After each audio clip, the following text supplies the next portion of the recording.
시집 한 권에는 여러 편의 시가 수록되어 있죠. 물레동에서 활동을 하면서 보고 느꼈던 것들이 시로 많이 녹아 들어가 있거든요. 밤에 고양이를 만난 그 순간들, 그리고 골목에서의 어떤 상념들, 이런 것들이 시에 여러 편 또 녹아 있어요.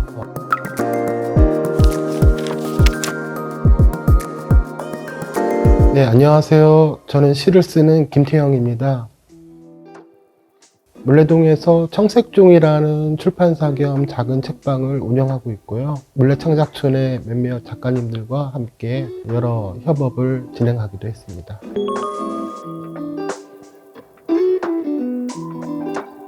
물레동이라는 곳에 그 작가들이 좀 모여서 활동을 하고 있다라는 소식을 들으면서 조금씩 호기심을 갖기 시작했어요. 그리고 제가 출판사와 책방을 시작하려고 할 때 외롭지 않겠구나, 이곳이라면.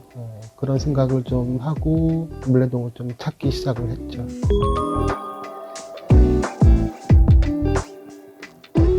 중학교 1학년 때였던가요? 같은 반 친구가 두만 책을 한 권 가지고 와서 키득키득거리면서 이렇게 돌려보더라고요, 친구들하고. 그래서 무슨 책이냐 하고 좀 뺏어봤더니 세 개의 명시를 묶어놓은 시선집이었는데요. 시를 잘 모르는 어린 나이인데도 불구하고 좋은 시들이 많았는지 그때부터 이런 게 문학인가? 이런 생각을 좀 하게 되었고, 그러다 보니까 저도 모르게 그 시의 매력에 빠져들었던 것 같습니다.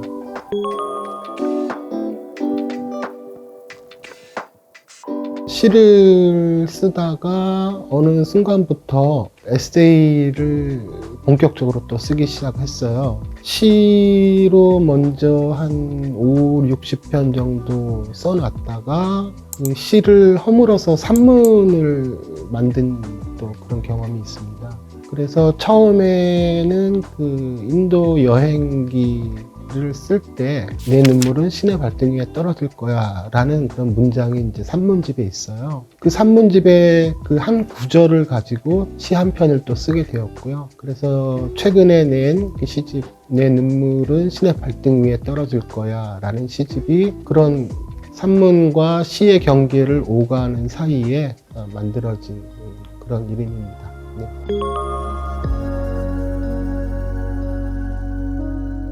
시집 한 권에는 여러 편의 시가 수록되어 있죠. 전체 시가 단일한 주제를 향해서 묶여 있지는 않고요. 여러 다양한 소재, 주제로 이제 만들어져 있는데요.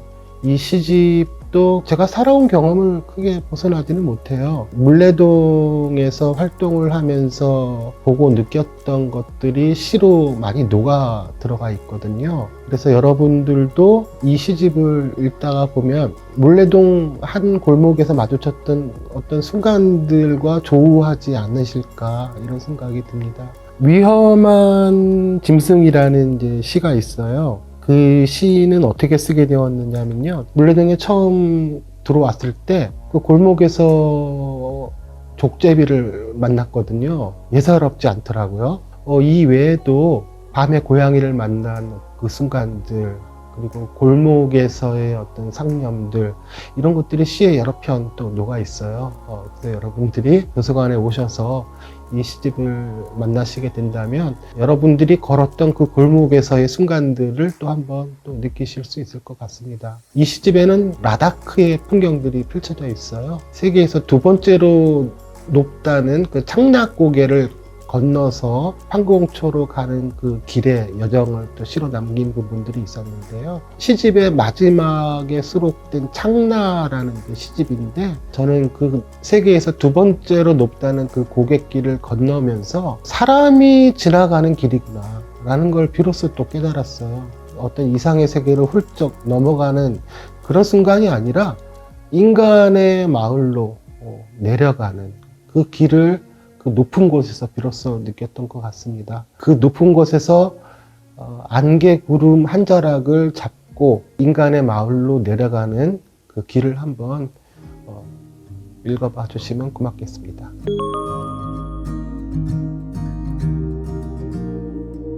책방을 하리라는 생각은 해본 적이 없어요, 사실 처음부터.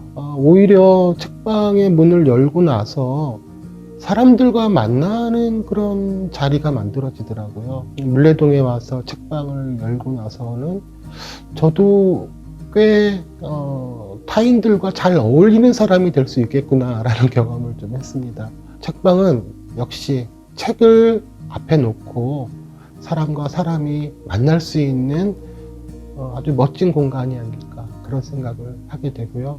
책방에서 사람들만 만나는 건 또 아니에요. 내가 몰랐던 나 자신을 그 사이에서 또 보게 되고 그 순간 또 다른 꿈을 꾸기도 하고요.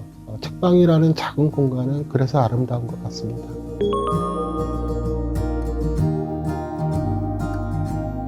제 오랜 꿈이라고 할까요? 우연히 읽게 된 그 문예지가 저를 성장시켜 왔던 큰 힘이었던 것 같습니다. 그때 문예지에서 만났던 좋은 작품들이 잊혀지지가 않아요. 그리고 문예지의 발표 활동을 통해서 자신의 그 문학 세계를 이제 읽어 나갈 수 있었고요.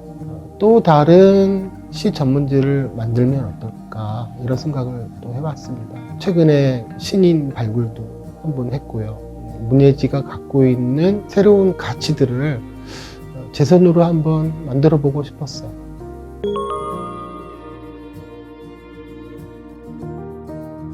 저한테 도서관은 umberto eco의 장미의 이름이라는 소설에 나오는 그 도서관의 모습과 크게 다르지 않을 것 같아요. 제가 도서관에서 한 권 한 권 찾아 읽었던 그런 책들이 그것으로 끝나지 않고 또 다른 책으로 이어지는 경험들을 했거든요. 비밀스러운 하나의 가치가 이 도서관 안에 분명 숨겨져 있구나 라는 그런 생각을 했어요. 끝없이 이어지는 책의 미로 속에서 이 세상을 변화시킬 수 있는 아름다운 가치가 한 권의 혹은 여러 권의 책으로 숨겨져 있는 곳이 아닐까.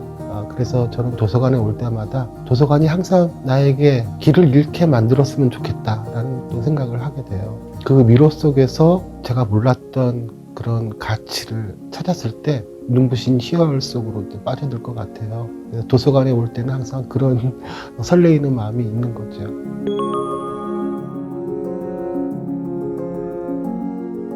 최근 몇 년간 깊이 관심 있게 작업을 하고 있는 게 있는데요. 무용가 최승희 선생님에 대한 에세이로 풀어낸 평전을 쓰고 있습니다. 다행히도 거의 작업이 마무리가 되어가고 있어서 올 8월 여름쯤이면 한 권의 책으로 여러분들에게 다가갈 수 있을 것 같습니다. 그리고 제가 오랫동안 쓰려고 했지만 완성을 하지 못했던 작품이 있는데요. 라다크를 다녀와서 그 여행기를 쓰려고 했었는데 그 라다크 여행기도 한 권의 책으로 묶여져 나올 것 같습니다. 그 마지막 마무리 작업을 요즘 한창 하고 있습니다.